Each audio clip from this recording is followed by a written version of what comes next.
kami dari kelompok 7 akan mempresentasikan hasil dari kerja kelompok kami. Langsung ke pembahasannya terkait dengan Sejahtera Food, yaitu perusahaan makanan kemasan. Ada gambaran kasus, yaitu Sejahtera Food adalah perusahaan makanan kemasan yang sedang berkembang dengan pasar di beberapa kota. Dalam 2 tahun terakhir, perusahaan mengalami berbagai permasalahan yang mempengaruhi kinerja organisasi. Yang pertama ada keuangan, yaitu arus kas tidak stabil, banyak kredit, dan juga harga bahan baku meningkat seperti biaya produksi.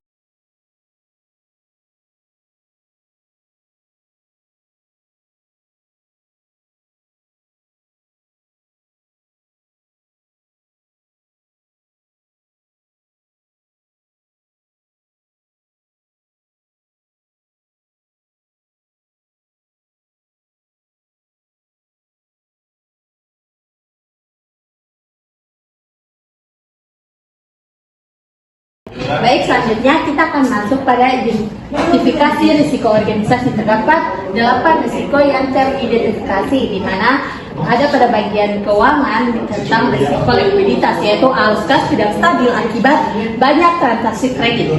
Yang kedua masih pada keuangan, yaitu tentang risiko kenaikan biaya, yaitu harga bahan baku meningkat menaikkan margin keuntungan. Yang ketiga ada pada bagian operasional, yaitu resiko kerusakan mesin, di mana mesin produksi sering rusak menyebabkan penundaan produksi. Ada juga pada operasional bagian keempat, yaitu tentang resiko ketergantungan pada pemasok, di mana hanya satu pemasok bahan baku rentan terhadap gangguan pasokan. Yang kelima ada risiko turnover karyawan pada bagian SDM atau sumber daya manusia, di mana karyawan berpengalaman luas, kapasitas organisasi menjadi lemah. Ada pada bagian SDM yang keenam, yaitu tentang risiko konflik internal, konflik antara divisi menghambat koordinasi dan produktivitas. Yang ketujuh ada bagian pemasaran, yaitu risiko persaingan pasar, di mana produksi pesaing lebih inovatif menyebabkan kehilangan pangsa pasar. Yang kedelapan atau yang terakhir ada risiko reputasi digital pada bagian pemasaran, di mana ulasan negatif di media sosial merusak citra dan kepercayaan pelanggan. Baik, sekarang kita masuk pada klasifikasi risiko. Yang pertama, risiko keuangan, yaitu ada R1 risiko likuiditas dan R2 risiko kenaikan biaya produksi. Yang kedua ada risiko operasional, yaitu R3 risiko kerusakan mesin, R4 risiko ketergantungan pemasok.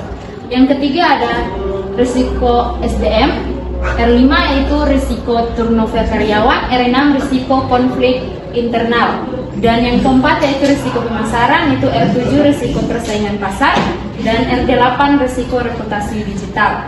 Jadi totalnya 8 risiko terklasifikasi dalam 4 kategori utama manajemen risiko organisasi. Itu saja dari saya, terima kasih. Baik, selanjutnya kita masuk ke format analisis risiko.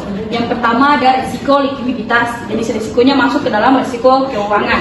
Dampaknya perusahaan kesulitan membayar kewajiban jangka pendek, operasional terganggu. Strategi mitigasinya terapkan kebijakan kredit ketat, percepat penagihan hutang, bangun dana cadangan kas. Risiko yang kedua yaitu risiko kenaikan biaya, masuk ke dalam jenis risiko keuangan. Dampaknya margin laba menurun, harga produk terpaksa naik hingga daya saing berkurang. Strategi mitigasinya negosiasi kontrak harga tetap dengan pemasok, efisiensi proses produksi, dan cari bahan alternatif. Risiko yang ketiga yaitu risiko kerusakan mesin. Risiko ini masuk ke jenis risiko operasional. Dampaknya produksi berhenti, pesanan terlambat, pelanggan kecewa, dan order hilang. Strategi mitigasinya jadwalkan perawatan preventif rutin, siapkan suku cadang, pertimbangkan mesin cadangan. Risiko yang keempat yaitu risiko ketergantungan pemasok. Ini masuk ke jenis risiko operasional. Dampaknya, satu pemasok terlambat sama dengan seluruh produksi berhenti dan menyebabkan kerugian besar. Strategi mitigasinya diversifikasi minimal 3 pemasok, bangun stok buffer bahan baku 2-4 minggu. Kemudian selanjutnya risiko yang kelima yaitu risiko turnover karyawan. Jenis risikonya itu SDM. Dampaknya kehilangan pengetahuan kritis, biaya rekrutmen dan pelatihan tinggi, dan kualitas menurun. Kemudian strategi mitigasinya itu tingkatkan kompensasi dan jenjang karir, lakukan exit interview dan program retensi talent. Kemudian risiko yang keenam yaitu risiko konflik internal, masuk ke jenis risiko SDM. Dampaknya produktivitas menurun, koordinasi terganggu, budaya kerja negatif berkembang. Strategi mitigasinya, tetapkan SOP koordinasi lintas divisi, mediasi konflik aktif, dan latih manajer fasilitas tim. Risiko yang ketujuh yaitu risiko persaingan pasar. Jenis risiko ini masuk ke jenis pemasaran. Dampaknya, pangsa pasar menyusut, penjualan dan pendapatan menurun drastis. Strategi mitigasinya, investasi R dan D, produk inovatif, lakukan riset pasar rutin, diferensiasi melalui kualitas dan branding. Kemudian risiko yang terakhir yaitu risiko reputasi digital, masuk ke dalam jenis risiko pemasaran. Dampaknya, kepercayaan pelanggan rusak, penjualan online turun, viral negatif sulit dibendung. Strategi mitigasinya dengan respon cepat ulasan negatif, tingkatkan quality control, kelola media sosial secara aktif dan profesional. Sekian dari saya berikan ke Baik, saya akan melanjutkan pembahasan.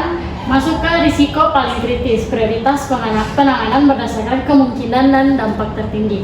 Yang pertama, di bagian operasional ada risiko ketergantungan pemasok. Ketergantungan pada satu pemasok menjadi ancaman langsung terhadap kelangsungan produksi. Satu keterlambatan saja dapat menghentikan seluruh operasi, yaitu diversifikasi pemasok segera plus stock buffer. Lalu masuk yang kedua ke pemasaran, risiko reputasi digital.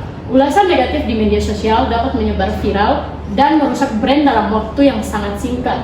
Dampak jangka panjang yang sulit dipulihkan. Lalu ada tim respon krisis media sosial plus perbaikan QC. Lalu yang terakhir, keuangan, risiko likuiditas. Arus kas yang tidak stabil mengancam kemampuan perusahaan memenuhi kewajiban operasional harian dan kewajiban kepada kreditur, yaitu kebijakan kredit ketat plus manajemen piutang aktif. Lalu ada strategi mitigasi risiko. Di bagian keuangan ada 3, yaitu terapkan batas kredit dan SOP penagihan piutang. Yang kedua, kontrak harga bahan baku jangka panjang. Lalu yang ketiga, bangun dana darurat operasional 3 bulan. Lalu bagian operasional, yang pertama, jadwal perawatan mesin preventif bulanan. Yang kedua, diversifikasi minimal 3 pemasok bahan baku. Yang ketiga, stok buffer bahan baku 2-4 minggu. Lalu di bagian SDM, program retensi, yaitu kompensasi plus pengembangan karir. Lalu yang kedua, SOP koordinasi lintas divisi dan mediasi konflik. Yang ketiga, dokumentasi pengetahuan kritis atau knowledge management.